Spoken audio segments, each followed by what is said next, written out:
Welcome, fellow Stardust. Are you ready for a scare? I see you've come back for more. If you're new here, buckle up, and thank you all for joining me today. My name is DeRay, aka Rainbow Fright, lover of all things dark, creepy, and weird. Today's movie review will be on supernatural horror, The House Next Door.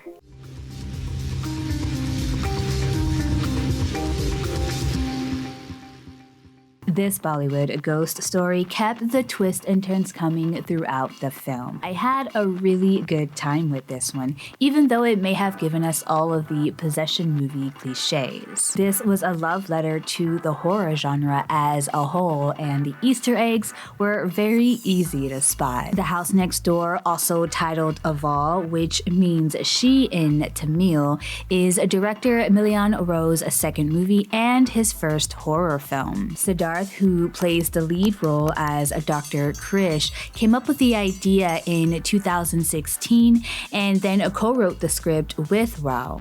He also served as a co-producer. The film also stars Andrea Jeremiah, Atul Kulkarni, and Anisha Angelina, who makes her feature debut in her role as Jenny, one of the two daughters of the family who moves into the house next door. Aval was shot in three languages: Hindi, Tamil, and Telugu, although later they would scrap the Telugu version and dub it in Telugu. There are also some parts in the film where English is spoken. Aval was released on November 3rd, 2017, and it certainly solidified India as a major player in the horror genre. The story is set in the Himalayas, which serves as a beautiful backdrop. We're first introduced to Dr. Krish, a prestigious brain surgeon, and Lakshmi, who are madly in love with each other, which is explained through a very lengthy montage. As a massive horror romance fan, I appreciated this setup even though it may have been a bit long. We're then introduced to their new neighbors, a family of 5, who have just moved into the house next door.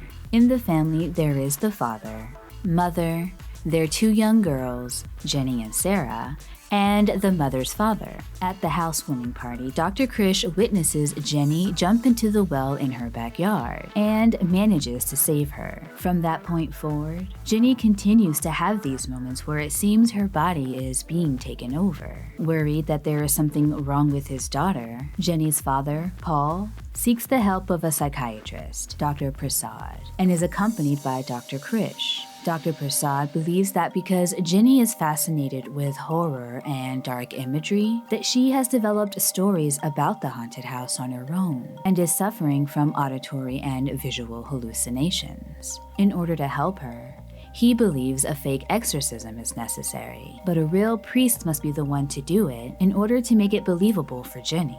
And the exorcism scene rivals that of The Exorcist.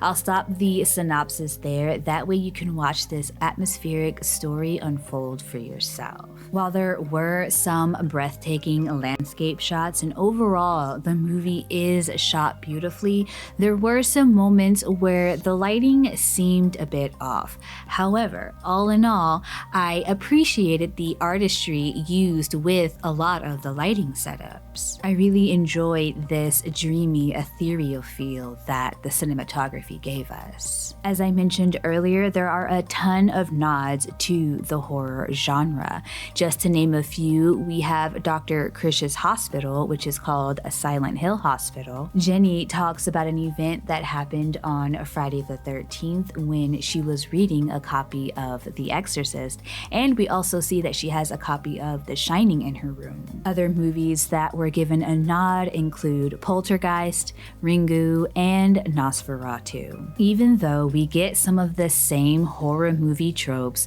this film still feels fresh and new. I love Dr. Prasad's skepticism, the commentary on female infanticide, the blending of Indian and Chinese cultures, and the kills.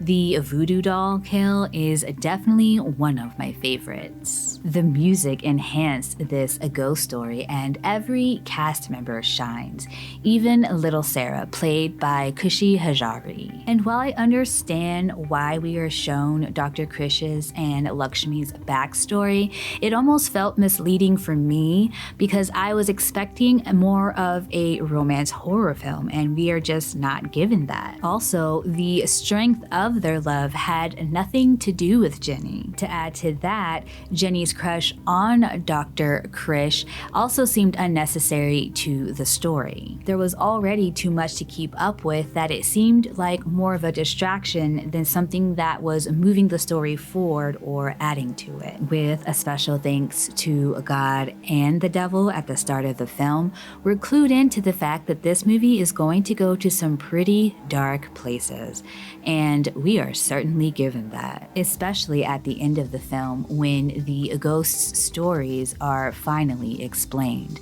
The movie does feel a bit long, but I appreciated all of the details in Rao and Siddharth's storytelling. The pacing felt right, and we were always learning new information, excluding the scenes in regards to Jenny's crush on Dr. Krish. The House Next Door, or Aval, earns a 3.5 rainbow skulls out of 5. You can watch this one on Amazon, Apple TV, Google Play, and YouTube. If you've seen this movie, what do you think of it? I'd love to hear your thoughts. Well, thank you again for joining me today, fellow Stardust. I appreciate you being here with me. I'll be back with more videos.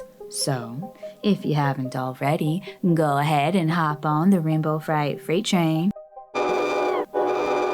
and hit that subscribe button along with the notification bell. That way you'll get notified every time I upload a new video. I hope I see you next time. Peace.